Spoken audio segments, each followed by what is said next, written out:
هنا يصنع الموت، وهنا تتحول الدماء إلى أموال.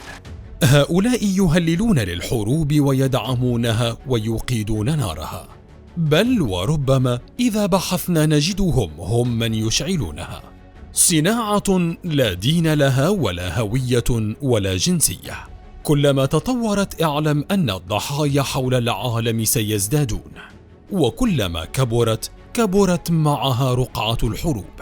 لا يهمها من القاتل ومن المقتول، ولا يأبه القائمون عليها دم من سيسفك ببضاعتهم.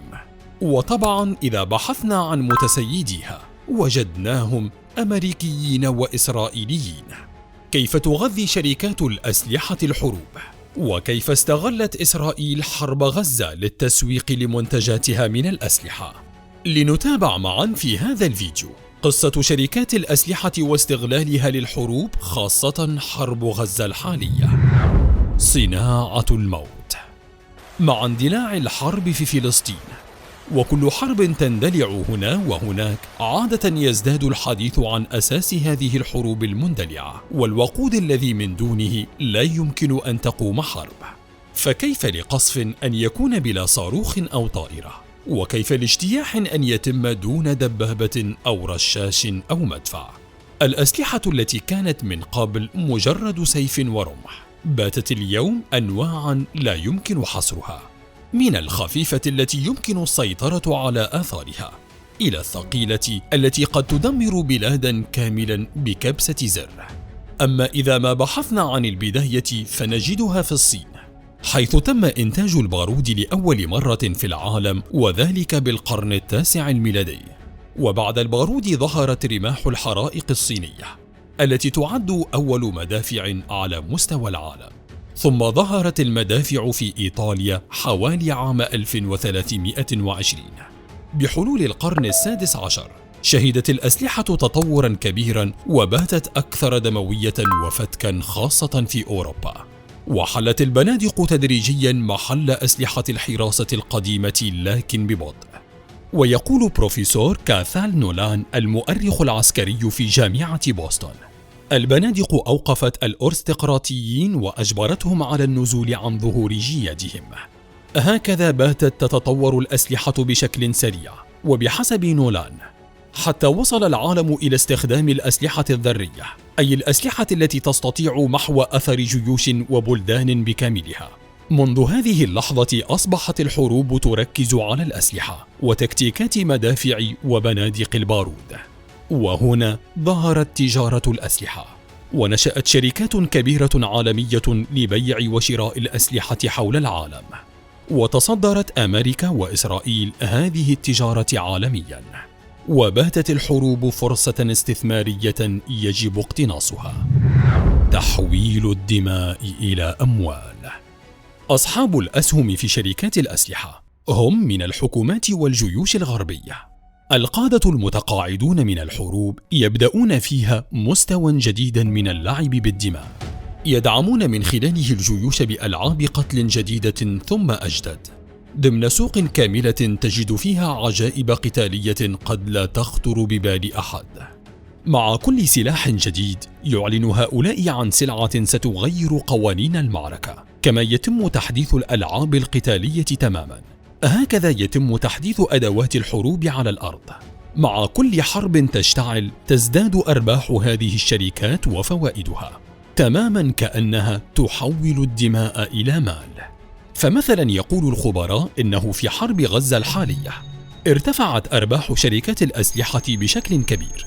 ومن أبرز شركات الأسلحة اليوم تظهر عملاقة الأسلحة الأمريكية RTX التي تصنع الرادارات والقذائف الموجهة، والشريكة في مشروع القبة الحديدية الإسرائيلي التي ازدادت أرباحها بنسبة 13.46% منذ بدء الحرب في غزة. بينما أفادت تسريبات بأن أسهم شركة جنرال داينامكس التي تزود إسرائيل بقذائف مدفعية ازدادت أسهمها بنسبة 9.72%، خاصة بعد الإعلان عن إرسال نماذج تجريبية من المركبات التكتيكية الخفيفة فلاير 72 لاختبارها ميدانيا في غزة. وبعد هذه وتلك تأتي كبرى شركات الأسلحة الأمريكية لوكهيد مارتن، المعروفة بأنها تزود إسرائيل منذ عقود بطائرات F-16 و F-35 وصواريخ هالفاير وغيرها المئات من الأسلحة والمعدات، ذلك منذ عقود وسنوات طويلة. ومنذ بداية الحرب وحتى 30 من أكتوبر شهدت أسهم هذه الشركة ارتفاعاً بنسبة 10.65%. بلاك روك المستثمر الأكبر. بلاك روك أكبر مؤسسة إدارة استثمارات في العالم، حيث تستثمر بأكثر من 13 مليار دولار في شركات الأسلحة التي ذكرناها من قبل، وفي المليارات من غيرها. وأغلب هذه الشركات تصنع الأسلحة المحرمة دولياً، كالفوسفور الأبيض الذي يستعمل في الحرب الحالية على غزة والقنابل العنقودية.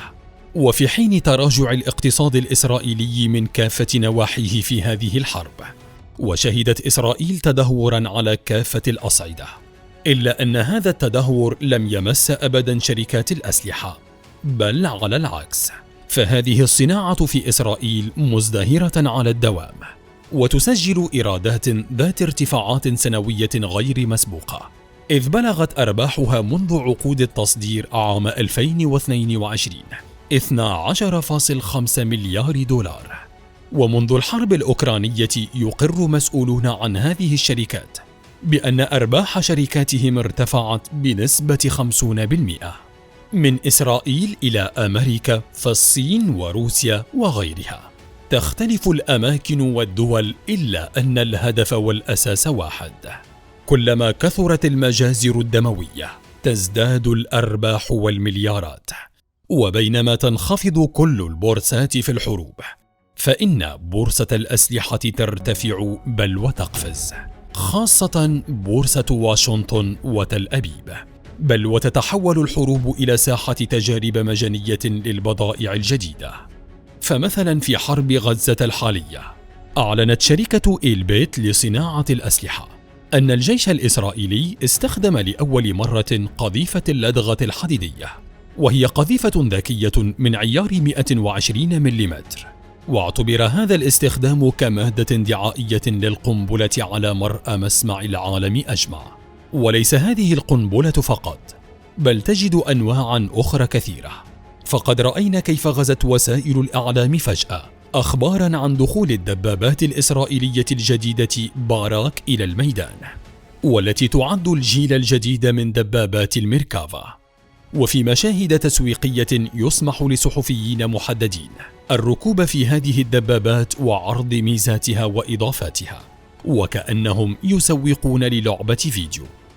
هكذا يستخدمون الحروب لتكوين الثروات، أسلحة كالعجائب تقتل وتدمر في مشاهد تستخدم للتسويق والعرض والتهويل، لدب الرعب في الشعوب المستضعفة وتعظيم ظلال أشباح الإمبراطورية في وعي المجتمعات المظلومة.